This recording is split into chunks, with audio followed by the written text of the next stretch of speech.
Are you a homeowner in Santa Cruz County, or are you looking to buy property?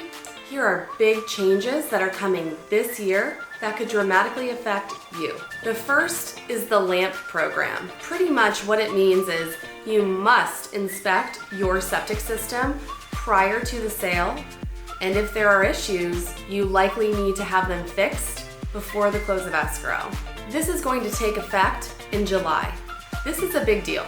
The responsibilities of the seller is to have this inspection done, and the seller prior to the sale of the property will be responsible for complying with the requirements of this chapter and for obtaining a certificate for the sale of property before the conclusion of the sale of the property. Now, it goes on to say that this responsibility can be transferred to the buyer under certain circumstances if all parties agree, as well as the health officer. Why is this important? Well, it's important because if you own a septic system, you'll know that repairs, permits, etc., that takes a lot of time.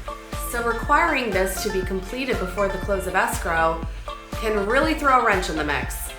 All this to say, if you're considering selling this year, especially after July, you're going to want to be ahead of the curve here. Getting a septic inspection, getting those repairs is imperative. The second big change has to do with our fire maps.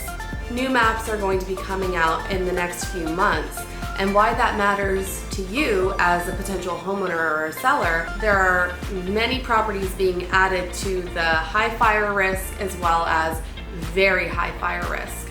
So this could potentially make insurance for prospective buyers extremely expensive depending on what they can get for each property, which totally varies. So these are two big changes that are coming out. If you're curious what that means to you, give us a call today. We're happy to answer any of your questions.